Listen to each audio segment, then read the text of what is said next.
संभल में जो कुछ भी हो रहा है और जो कुछ हुआ है उन सब को लेकर के हम लोग खालिद रशीद फरंगी महली साहब से बात कर रहे हैं। सर, सबसे पहले तो संभल की जो घटना है उस पर आपका रिएक्शन क्या है? जो भी संभल में वायलेंस हुआ है उसकी हम लोग सख्त अल्फाज में मजम्मत करते हैं और जो लोग मारे गए हैं उनके घर वालों के साथ अपनी पूरी हमदर्दी का इजहार करते हैं और सभी लोगों से ये अपील करते हैं कि हर तरीक़े से अमन अमान कायम रखें, क्योंकि वायलेंस जो है वो किसी भी मसले का हल नहीं है और किसी को भी ये हक़ और इख्तियार नहीं है कि क़ानून को अपने हाथ में लें। और उसी के साथ साथ इस पूरे मामले की हाई लेवल इंक्वायरी और टाइम बाउंड इंक्वायरी होनी चाहिए कि इतना बड़ा ये एडमिनिस्ट्रेटिव फेलियर कैसे हुआ और क्यों कर फायरिंग की गई और इतने लोग उसमें मारे गए। और उससे भी बड़ा सवाल ये है कि जो बार बार मुख्तलिफ़ मस्जिदों का सर्वे कराया जा रहा है तो ये सिलसिला आखिर कब रुकेगा। और क्योंकि ज़ाहिर सी बात है किसी के भी मजहबी जितनी भी जगहें हैं उससे सभी के मजहबी जज्बात रिलीजियस सेंटिमेंट्स वाबस्ता होते हैं और जब जब इस किस्म के ऑर्डर होते हैं तो उससे मजहबी जज्बात मजरूह होते हैं। और ऑलरेडी जब parliament places of worship act बना चुका है तो उस एक्ट के मौजूदगी के बावजूद इस तरीके के जो बार बार सर्वे हो रहे हैं इससे ज़रूर लोगों में बेचैनी पैदा हो रही है। जो वहाँ पे अधिकारियों ने प्रेस कॉन्फ्रेंस किया, उन्होंने कहा कि वहाँ के लोगों ने पत्थरबाजी की, वहाँ के लोगों ने गोलियां चलाई, तो इन सब को लेकर के आपको लगता नहीं है कि ये तो न्यायालय का आदेश था, सपोर्ट करना चाहिए था?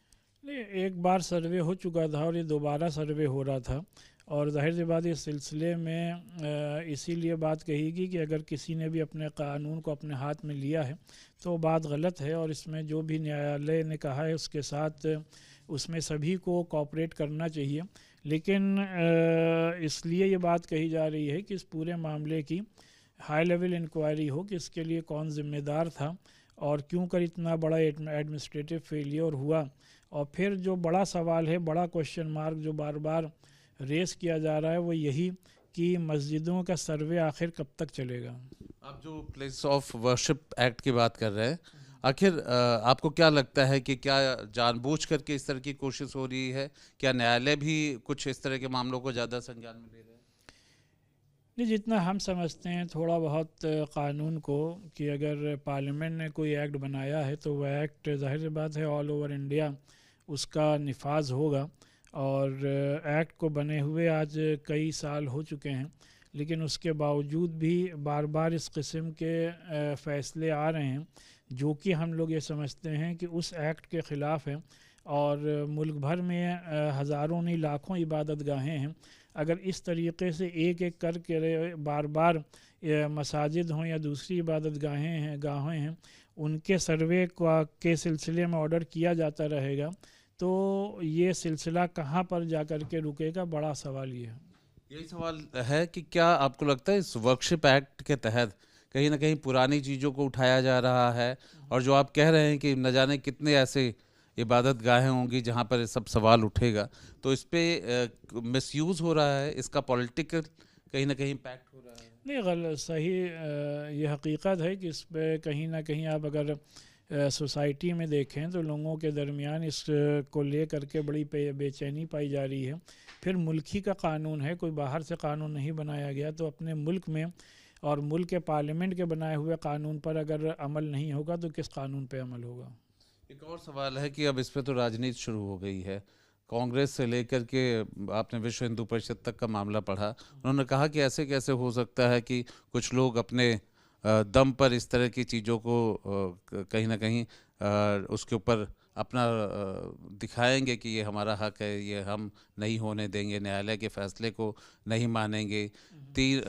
रात में 3 बजे कसाब को सुना जा सकता है, तो न्यायालय की बात को क्यों नहीं मान रहे? नहीं, कोई नहीं कह रहा है कि और किसी ने बात नहीं कही है कि अदालत का या न्यायालय का फ़ैसला नहीं माना जाएगा।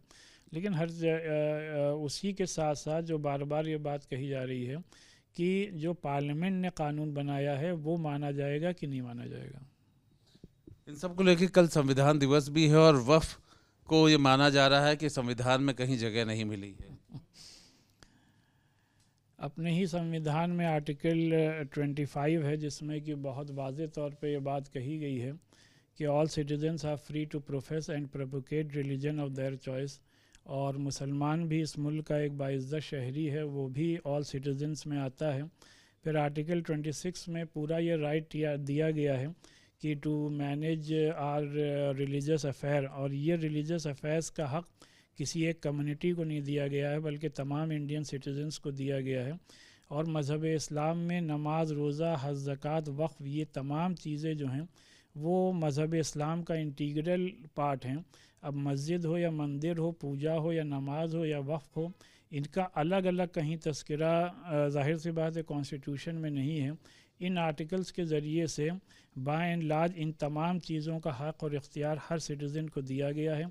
तो लिहाजा वक्फ़ जो है वो हमारे मज़हब का एक इंटीग्रल पार्ट है, और इस वक्फ़ को कायम करना और उस पर अमल करना और उसको एडमिनिस्ट्रेट करने का हम ये समझते हैं कि इन आर्टिकल्स के ज़रिए से पूरा हक़ और इख्तियार मुस्लिम कम्युनिटी को हासिल है।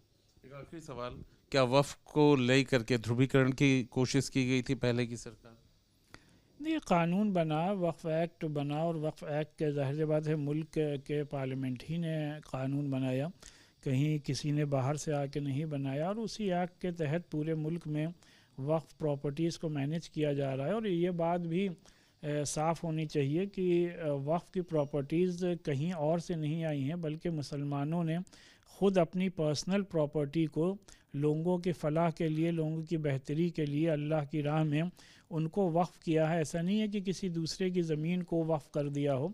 और ये सिर्फ़ ऐसा भी नहीं है कि यह कानून सिर्फ़ मुसलमानों ही के लिए हो, बल्कि जितने भी मज़हब हैं, हर मज़हब में उनके मज़हब के एतबार से अलग अलग एक्ट्स भी बने हुए हैं।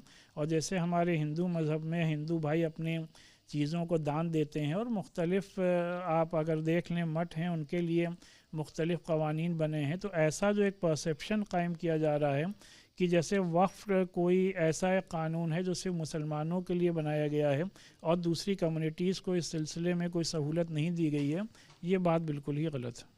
बहुत धन्यवाद। हमारे साथ खालिद रशीद फ़िरंगी महली, जो कि all India Muslim personal law board से भी जुड़े हुए हैं, हर बात का उन्होंने जवाब दिया है और कहा है कि इन सब चीज़ों पे बहुत चीज़ देखनी होगी कि आखिरकार वर्शिप एक्ट जो बना था, प्लेसेस ऑफ वर्शिप एक्ट, उसको भी देखने की ज़रूरत है, कहीं उसका मिसयूज़ तो नहीं हो रहा है, और लोगों के सेंटिमेंट्स को भी ध्यान में रखने की ज़रूरत है।